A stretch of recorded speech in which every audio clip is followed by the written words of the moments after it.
Zac Thompson. Jack, David Frimston, how are you? Yeah, Zach Jonathan Thompson. Don't try and pull like power tricks over me, like I don't know. You're a Want to go. want to do a bit of a different one today because All right. we like to when we do these trench tips. Sometimes we give sales tips, but sometimes we like to maybe show a conversation that we have been having when you're on a dog walk and I'm just on a normal walk, no dogs included. But maybe show that to the Something listenership. just came out my nose. Yeah, I know. That's the sign of a good friend that makes something come out your nose. So something that we've both watched and the audience might have been watching as well is Adolescence. Yeah, Yeah. Stephen Graham. We both He's watched it. We amazing. both he's so good. It was definitely up there with Boiling Point and This Is England for me. Both great. It was all like all That's me lad. building. That's me son. That's me son. What you Yes, doing coming in here like that? That's me son. I know. They didn't know how to spell nonce right, did they? But then I was looking into. Have you? I don't know if you've read it, but you would have seen articles about it, and we were speaking about it. The Lost Boys report that's been done. You know, I saw something that Stephen Bartlett did on that. I've not Yeah. actually watched the episode, so I don't know much about it. But obviously, I'm as a father of four boys, I'm interested in these sort of things, and perhaps I can give you some. Oh, he's going down. Perhaps I can give you some real life stuff that I see, and probably around my 12-year-old that I might have recognised. I was going to say, I hope your 3-year-old isn't thinking of joining the Manosphere yet. Not yet. He's thinking He's of calling obsessed me a with Peppa cheek. Pig. Peppa Pig and calling me a Um, cheek. so I think it's just a case of like looking at a few of these bits, and obviously we hire a lot of salespeople that are probably maybe out of uni between 20 and 28 typically is the age, and they're a variety. I think our office is probably split evenly down the middle, isn't it, between men and women? But I'm gonna chuck some stats at you from the report, and I think this is probably a good place to start. So neat, do you know what neat is? I had to Google this. No. So it's neat. Very good. Very good. Not in education, employment, or training. Okay. So Oh. since COVID, the number of neat males, 1624, jumped 40%, but only 7% for females. So in the last 5 years, it's jumped 40%, but only 7% for females. Young men officially now earn less than women if they're aged 16 to 24. The first time, I think, in history. I'm going to say that. I'll be corrected in the comments. The gender pay gap has flipped for that age bracket. Boys are falling behind as early as age 5. So 75% of girls are school ready, whereas only 60% of boys. I don't think that's as worrying. In prison, 96% are male. In youth prisons, 529 boys, 11 girls. And the suicide rate for boys 15 to 19 is 3.5 times higher than girls. So I think this study that they called the Lost Boys, there's definitely a problem. There's definitely a problem going on. I think it's very easy. I've seen lots of documentaries. You're watching Adolescence as well. It's very easy to say that, oh, it's Andrew Tate and they're influenced by X, Y, and Z. But I guess when you think about like what actually might be causing it, before we like get onto the solution, if we really get into the problem, what do you find? And obviously you're around young lads. Do you know one thing that I've been thinking about a lot recently is I'm very sensitive to it when I'm like wandering around in public. I'm sensitive to it when I'm with my own children, and I'm definitely not 100% bang on for it. But I think there's a lot of parents that are on their phones when they're with their children, and I think we don't yet know the impact of that. The obvious thing is going to be like the learned behavior of, in the same way that probably people used to once upon a time like pull a fag out, and that's cigarette for people who are listening in America. But they pull a cigarette out and they smoke a cigarette with that. It's that habit of like, oh, I've got a spare moment here. That comes out, right? So there's the habit there. But I think what's probably more important than that is, can you be second best to technology?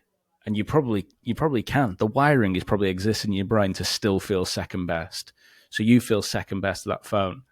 And I was picking up my kids last week on Friday, and my 12-year-old's in the back of the car on his phone, in the back of the van, and my 4-year-old said, I want to sit next to Charlie. So he sits in the back with him, and he's really telling him about his day, my 4-year-old, because he loves Charlie. Charlie's his big brother. He always wants to impress him. I'm looking in the mirror, and Charlie's just on his phone like this. Just totally, and there's little questions that Gabe's finishing on, and I had to just go, oh, Charlie, pay attention to him.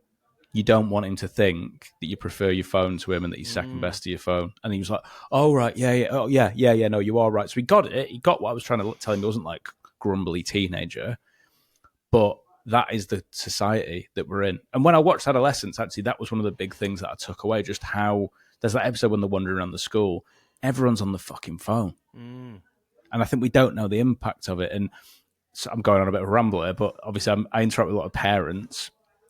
Someone was telling me that they've got a teenage daughter, and she said, I've got this little game when her friends come round. I'm like, let's see who's got the most screen time use. And she said one of her friends, 10 hours a day screen time. Jesus Christ. You're awake for what? How many? 14? Yeah. 16? 12? 10 hours a day on your phone. And then if anyone's watched this, if you've ever had that feeling where like, oh, there's like a lingering anxiety here, when you come off your phone for 2 days, it goes. And you're left with like, oh, that's actually probably what baseline feels like. So It's a bit of a ramble there, but I think phones have more of an impact on this than we think. And the absence of dopamine, if men are feeling it more, are they then reaching for the phone even more than women are? I don't know the answer to that, but I think that is definitely part of the foundation. What do you reckon? I think that's a great part to play. I'm going to give you two things that when you were talking there, it gave me two trains of thought, and something that we try and challenge ourselves to do is both sides of the coin. Okay, so I'm going to agree with you, but then I'm also going to disagree with you, and I'm going to give you two very interesting, very similar supporting bits. So I recently went and saw some TED Talks, and one of the TED Talks that they were talking about was they used to give opium to babies for kids, opium to babies for their teeth, and then they'd give them alcohol, then they'd give them nicotine, and then there'd be all these different things. You'd see a 6-year-old in the 1920s, 1930s having a fag working on a canal. Do you know what I mean? And then it's only over time. So I think I agree with you. We do not know yet. It's very easy to say, well, is social media doing that? But it's very easy to say we actually don't know the detriment in 100 years. There's this story that I heard about when the telephone was created, and what people would do is they didn't have telephone etiquette, so they'd just ring up strangers in the middle of the night, not say hello, and they'd just stand there breathing, and they'd just be ringing you, and I go, because they didn't know what know what to do. Yeah. So are people going to look back at us in 300, 400 years and go, they just watched these videos and they just spent their time reacting to Andy Elliott, or they were just scrolling and they were doing all this nonsense, blah, blah, blah, blah, blah. So that's one bit. The other side of the coin, because I think it's fair to bring all things to the party, is if we look back throughout history, every decade there has probably been a defining thing that people have said that is the problem. So let's look at Elvis Presley and rock and roll. Then we've got the Beatles. Then we've got magazines. Then we've got the television. Then we've got records. Then we've got the cassette player. Then you've got the internet, the computer. And now it's phones and social media. So I think it's both sides of the coin. If I was asked for my personal opinion, I think it's having a massive effect. I think you are right that people are anchoring towards their phone. People are losing communication skills. Think about how many people that we interview that probably don't know how to string a sentence together, but I bet they'd be great on text. But we're losing that. Text. Yeah, text. What? Sound like you said sex. No, I said text. But especially in the world that we're talking about, is it fair to blame social media, or is it something bigger? It's got to be. It's a multifaceted thing, and when things hit society, we're animals that want to simplify information. If you saw information for what it actually was, it'd be absolutely overwhelming. We'd be all just cowering in a corner all the time. Your brain's wired to take things as simply as it possibly can. But social media is definitely a multifaceted thing, isn't it? So if I'll give you another example on this point, right? Let's say, and we interview a lot of people like this, you mentioned the 16 to 24 age gap, right? And then let's talk about Simon Squibb going out there and saying, what's your dream? My dream is to start a business, to a 16, 24-year-old. Start a business then. They fail. Cool, no worries. Entrepreneurs, they fail all the time. They fail a bit quicker the next time. And they fail a bit quicker the next time. And they fail a bit quicker the next time. And it's actually they've got no money left, and they've also got no self-esteem left. Right? So that's one thing that you're being taught. On top of that, you're constantly watching videos that is a different get-rich-quick scheme. Yeah? I reckon the difference between short-form content and long-form content and how to make money or be entrepreneurial, whatever it is for kids, I reckon the long-form stuff just doesn't get watched. You have to be a special kind of person with the attention span to actually watch it and know the ins and outs of it. So I'd say part of that is getting out there as well. And it's very oversimplified and very dangerous. What you really want to be doing is, can I have an environment where I think this is for both, but we're using the example of young men. So let's say for young men, an environment where those early years where the brain's still developing, male brain supposedly not developed till the age of 25, actually we're focused on, can I just give you this foundational self-esteem?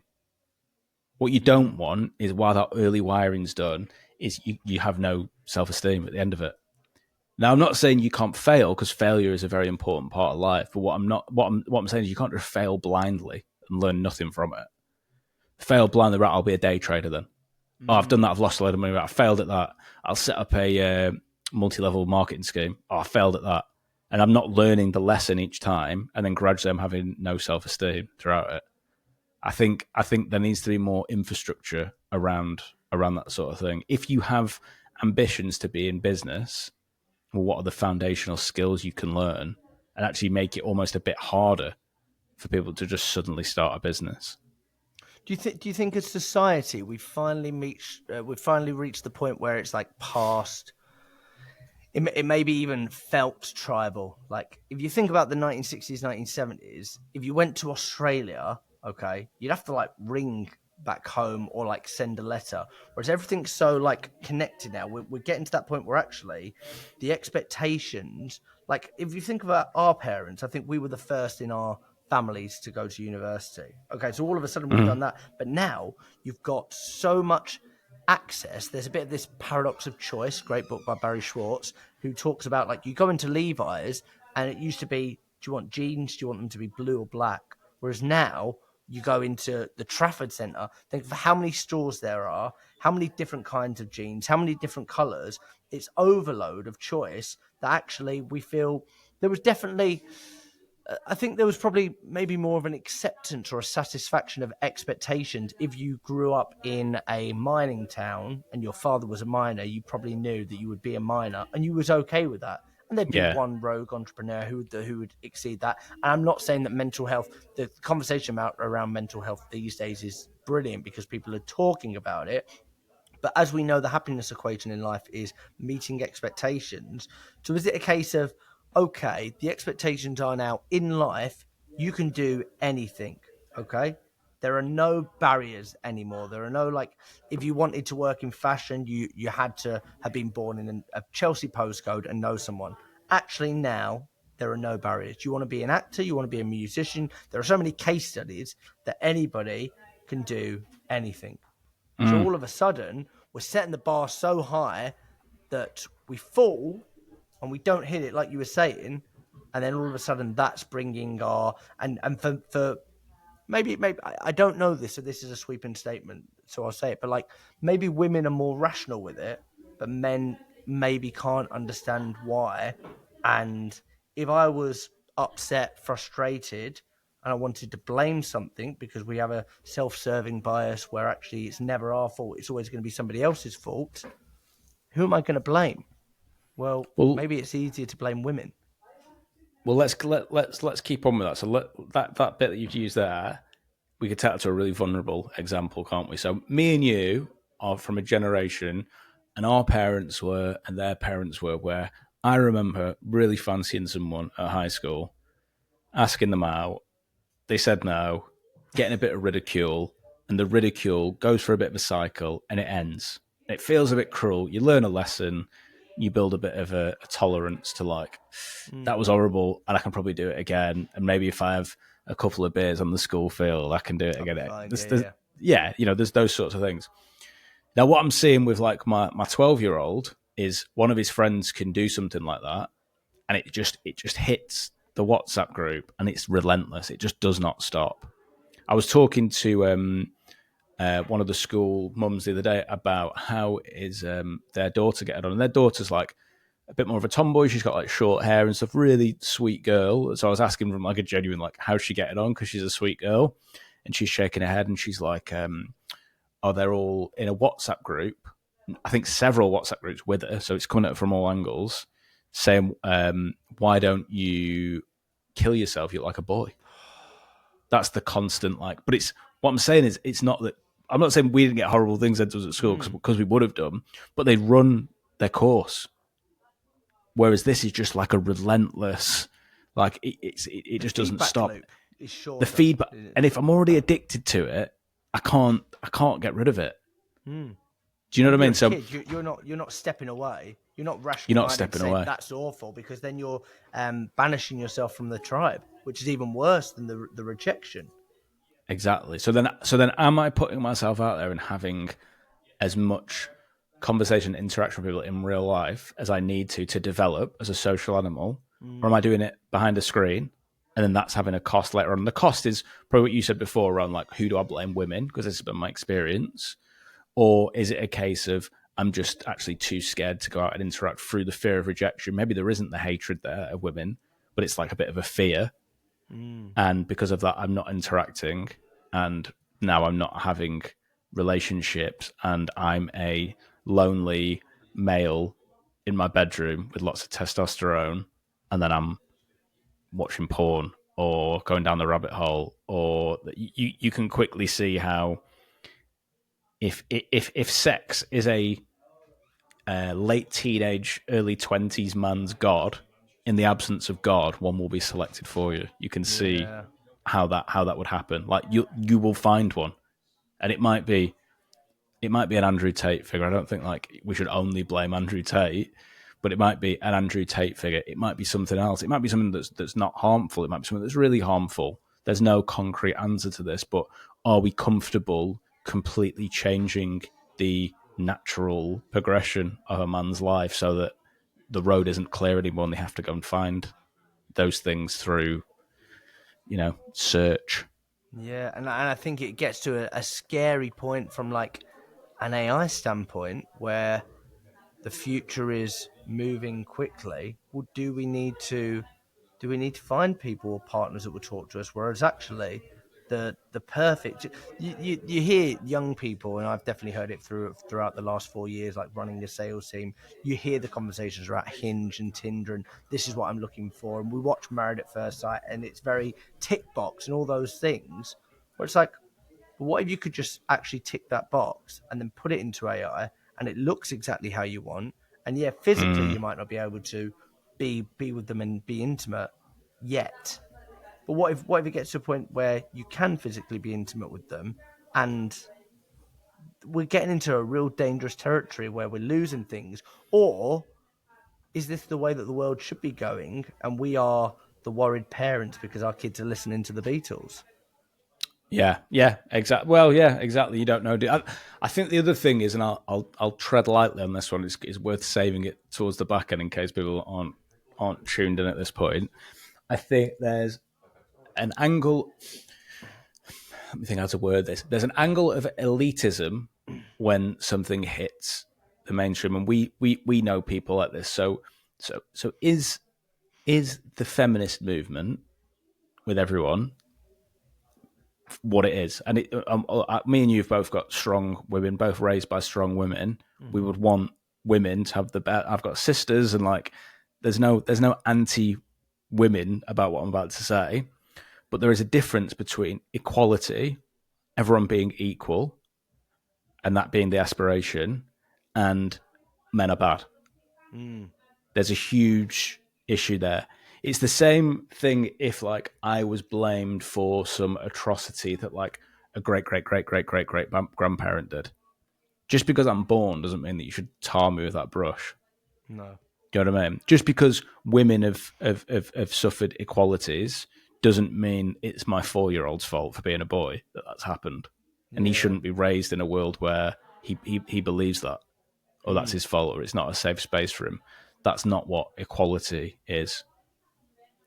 Do you know what I'm saying? So I think it's like it's a dangerous thing, because when things hit the news stream, they hit this thing called the hype cycle. So you basically end up with two polar opposite. I love this.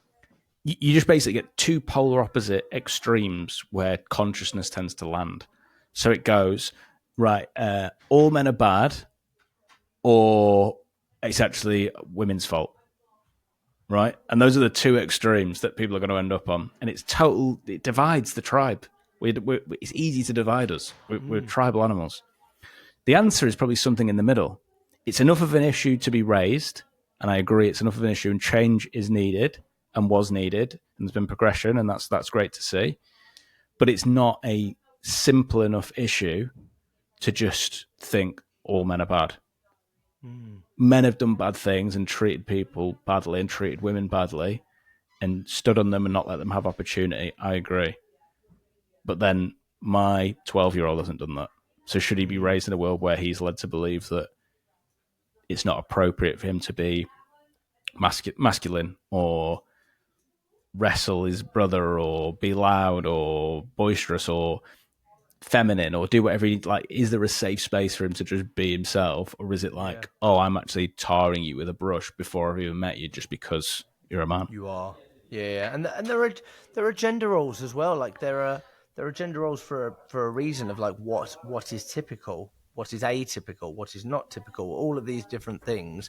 I think the solution is too big to get into on a 25-minute podcast in terms of what it is. But I think that we both watched Adolescence and we both came away from it. And I've got a 1-year-old and you've got a variety of different ages. So it's something that you're thinking about and you're thinking, well, what are they growing up into? What is the world looking like?